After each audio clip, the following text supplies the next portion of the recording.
Halo semua, di video kali ini saya akan berbagi tentang reksadana dengan fitur pembagian hasil investasi atau PHI. Nah, salah satu jenis reksadana yang mengalami perkembangan dana kelolaan yang cukup pesat dalam 1-2 tahun belakangan adalah reksadana yang memiliki fitur PHI, pembagian hasil investasi. Nah, seperti apa reksadana ini? Bagaimana cara kerjanya? Jadi kalau reksadana PHI itu bukan reksadana jenis baru. Tidak ada peraturan OJK yang khusus mengenai reksadana PHI ini. Yang ada itu dalam kebijakan pengelolaan investasinya, manajer investasi itu memasukkan poin adanya PHI. Jadi ini bisa ada di semua jenis reksadana. Bisa ada di reksadana pendapatan tetap, reksadana campuran, reksadana saham, pasar uang, terproteksi, dan sebagainya. Nah, jadi sepanjang sudah dicantumkan di dalam kontrak investasi kolektif, maka semua reksadana bisa memiliki fitur PHI ini. Nah, PHI ini kalau di tabungan deposito, analoginya adalah bunga, di obligasi analoginya adalah kupon, kalau di saham analoginya adalah dividen. Kalau di reksadana bukan dividen namanya PHI, ya itu istilah baru. Nah, kalau sudah tercantum dalam prospektus, tercantum dalam KIK, biasanya itu bisa dibaca di dalam prospektus reksadana juga. Di Google saja, pas ada prospektusnya, Ctrl F gitu ya, cari pembagian hasil investasi. Itu biasanya yang keluar.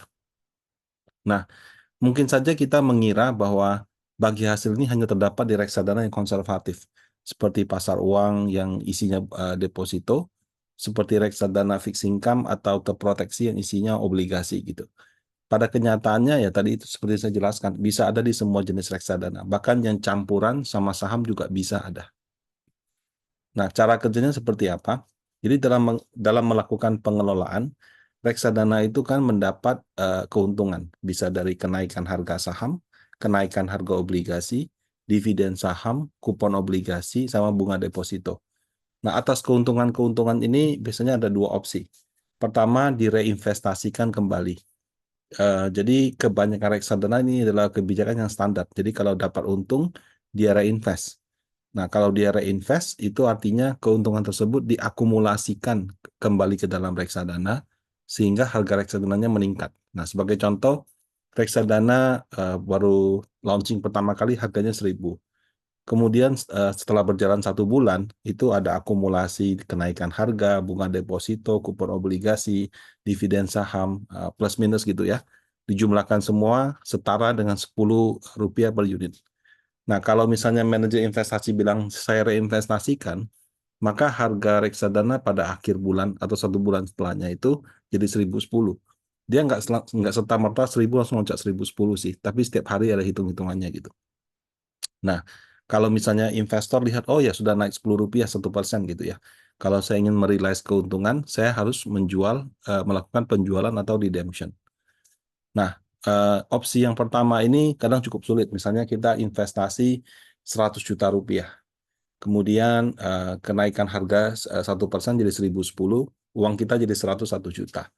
Nah, saya mau realize profit Rp1 juta. Redeemnya 1 juta apa 101 juta? Logika orang awam kan pasti bilang redeemnya 1 juta gitu. Bisa aja kita redeem 1 juta, tapi secara akuntansi Anda dianggap belum merealisasikan Rp1 juta. Kenapa? Karena untuk bisa merealisasikan Rp1 juta, kamu harus jual semua. Jual semuanya, karena 1 juta itu kan keuntungan dari 100 juta. Kalau kamu jual cuma Rp1 juta, berarti keuntungannya cuma paling sekitar 10 ribuan. Sehingga secara akuntansi belum bisa Anda catat sudah untung 1 juta. Kalau secara hitungan dagang sih bisa, tapi kalau secara akuntansi nggak bisa. Karena dia akan hitung, oh ya kamu jual di 1.010, unit yang kamu jual berapa? Berapa, misalnya 1.000 unit. 1.000 unit, satu unitnya untung 10, berarti untung kamu cuma 10.000. Kira-kira seperti itu. Nah, cara yang kedua, Bapak Ibu, adalah si manajer investasi membagikan kepada pemegang unit dengan fitur PHI. Nah, jika opsi kedua ini diambil, maka efeknya adalah penurunan daripada harga atau NAB per unit sebesar jumlah PHI yang dibagikan. Pakai contoh di atas, misalnya harga reksadana dari 1.000 dengan berbagai kenaikan jadi 1.010. Nah, manajer investasi menginstruksikan kepada bank kustodian. Bank kustodian, kita bayar ya Rp8 per unit. Artinya semua pemegang reksadana yang memiliki reksadana tersebut sebelum date, sebelum tanggal yang ditetapkan oleh MI, maka akan mendapatkan bagi hasil Rp8 dikalikan jumlah unit yang dia miliki. Nah, konsekuensinya NAB reksadana yang tadinya harusnya 1.010, kalau dengan menggunakan perhitungan harga tadi, karena MI-nya menginstruksikan untuk bayar Rp8, maka NAV yang 1.010 itu jadi 1.002. Ya, jadi dia turun Rp8 gitu.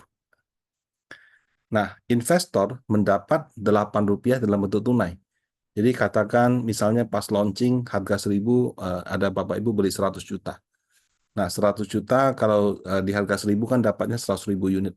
Kalau dibilang bagi hasilnya Rp8, maka 8 kali 100.000 sama dengan Rp800.000. Nah, jadi apa namanya? Kalau kita membeli reksadana dengan fitur PHI, kita dapat Rp8, ya langsung kita bisa bilang, oh saya untung 800.000 dari 100 juta rupiah, sehingga untungnya 0,8%.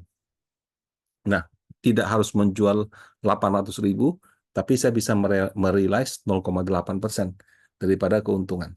Nah, kira-kira seperti itu. Nah, frekuensi PHI ini ada yang sifatnya terjadwal, ada yang tidak, gitu ya. Yang terjadwal itu ada yang bulanan, 3 bulanan, atau 6 bulanan.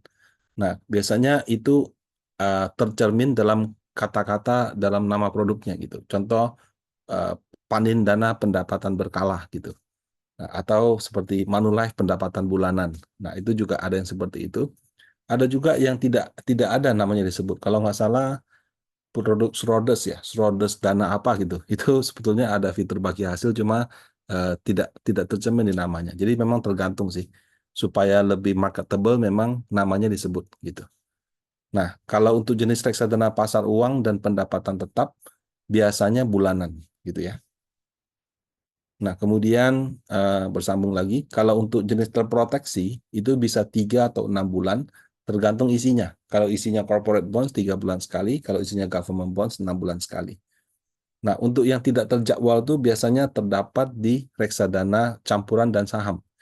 Jadi mereka membagikan bagi hasil PHI itu suka-suka MI-nya. Bisa setahun sekali, bisa setahun 2 kali gitu. Waktu baginya juga tidak konsisten.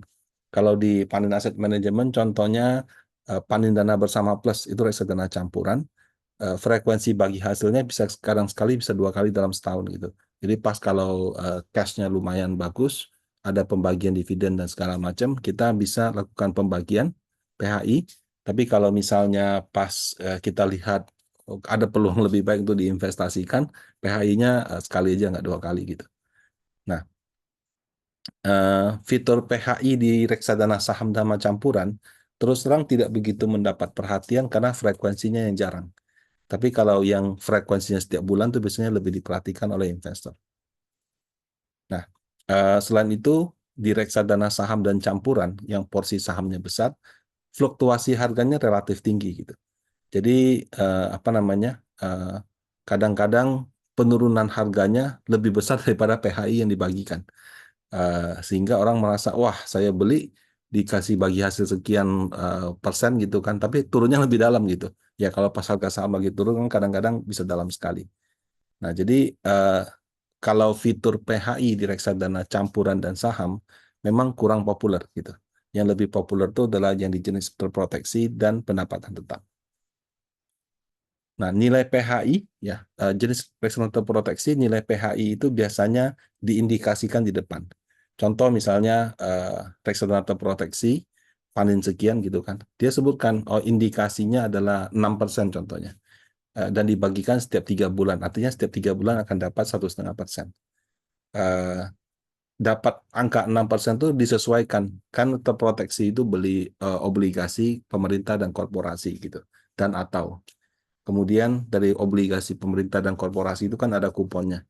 Nanti akan dibuat hitung-hitungannya. Oh, terimanya segini, potong pajak segini, biaya segini, sehingga bisa dibagikan ke nasabah sekian. Nah, tentu saja dengan catatan si penerbit obligasi, terutama yang korporasi, itu tidak ada gagal bayar. Nah, jadi PHI itu khusus untuk terproteksi diindikasikan di depan. Nah, untuk jenis reksadana pendapatan tetap, nilai PHI itu ada yang tetap, ada yang berubah-ubah. Nah, kalau terproteksi kan masa penawarannya terbatas, unit yang bisa dibeli terbatas. Kalau sudah beli nggak bisa dijual gitu. Nah, reksadana pendapatan tetap setiap saat bisa diperjualbelikan, sehingga nilai PHI itu tidak ditetapkan dalam persentase, tapi dalam rupiah per unit gitu. Sehingga kita nggak bisa bilang, oh ya 6% gitu. Kenapa? Karena 6% dari 1.000 kan pasti 60. Mau harganya naik turun, pokoknya setiap tahun 60. Tapi kalau kalau terproteksi, kalau semua investor kan belinya di 1.000. Jadi pasti kalau kita bilang 6%, pasti semua orang terima 60. Beda kalau reksadana pendapatan tetap, ada yang belinya di harga 1.000, ada yang belinya di harga 1.100, ada yang belinya di harga 980.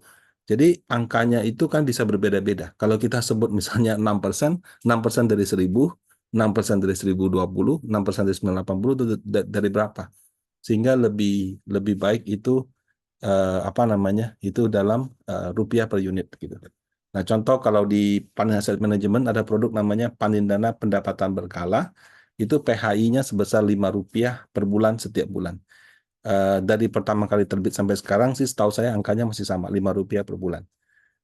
Sementara kalau produk yang lain setahu saya dia bisa berubah-ubah ya. Kalau pas lagi tinggi-tinggi, kalau pas lagi kurang tinggi, lagi kurang baik, lebih rendah seperti itu. Nah, tapi beda-beda sesuai dengan perusahaan sih.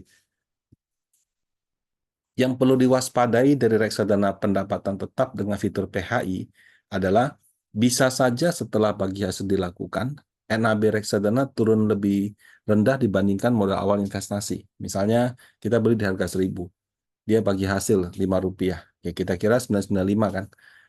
Ya, kalau harga obligasinya nggak naik turun, dia cuma bagi hasil aja. Tapi ada kalanya harga obligasi itu ada gejolak harga juga, sehingga dia bagi Rp5, tapi NAB-nya misalnya jadi 990. Kok turunnya lebih dalam? Karena dari 1.000 ke 995 itu karena bagi hasilnya, tapi dari 995 ke 990 itu karena penurunan harga obligasi dalam portfolio.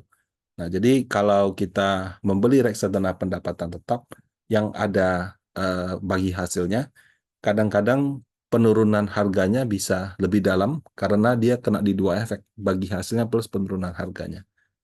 Nah, sebaliknya kalau pas dia bagi, harga obligasinya naik. Pernah beberapa kali kejadian begitu.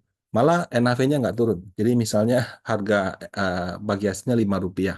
Harusnya misalnya dari 1.020 jadi 1.015. Tapi pada hari itu terjadi kenaikan harga obligasi yang signifikan. Bisa aja NAV-nya tetap 1.020 bahkan 1.022. Nah, jadi tergantung harga obligasi pada saat PHI dibagikan.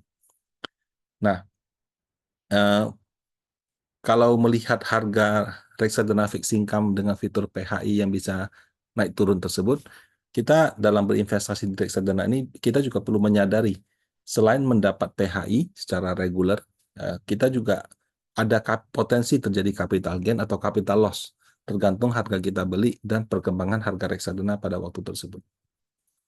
Nah, dalam menyusun portfolio investasi, reksadana dengan fitur PHI gitu ya, atau produk investasi memiliki karakteristik serupa seperti deposito dan obligasi, merupakan bagian yang harus ada apapun profil resikonya.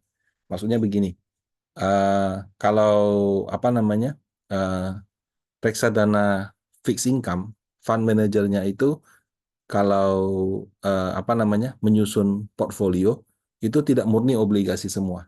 Pasti ada depositonya. Kenapa? Karena deposito itu bisa digunakan sebagai kas untuk melakukan pembayaran pada saat jatuh tempo, maksudnya pada saat tanggal PHI tersebut.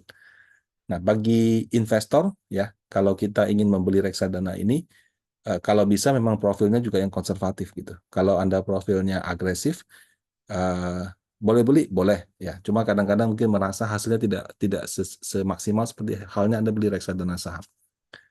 Nah, pendapatan berkala yang diterima secara reguler tersebut dapat digunakan untuk konsumsi ataupun disimpan sebagai dana darurat ataupun dana taktis ketika tiba-tiba ada koreksi besar di bursa saham. Maksudnya kalau kita beli reksadana yang dengan fitur PHI, kan dia membagikan PHI-nya. Kita bisa taruh di tabungan. Nah, bisa kita pakai sebagai apa ya, kalau mau dikonsumsi ya silakan. Tapi kalau misalnya Anda kumpulkan saja, pas ada koreksi harga, Anda beli lagi itu juga boleh. Nah, bisa juga ada reksadana PHI, Anda dapat bagi hasil, Anda langsung reinvestasikan. Nah, itu juga bisa, cuma saya tidak begitu menyarankan. Saya lebih menyarankan kalau memang ada fitur PHI, ya nikmati saja. Kalau memang mau menggulung lagi, beli aja reksadana fixed income yang tidak ada fitur PHI-nya. Nah, demikian tentang video kali ini. Semoga bermanfaat. Terima kasih.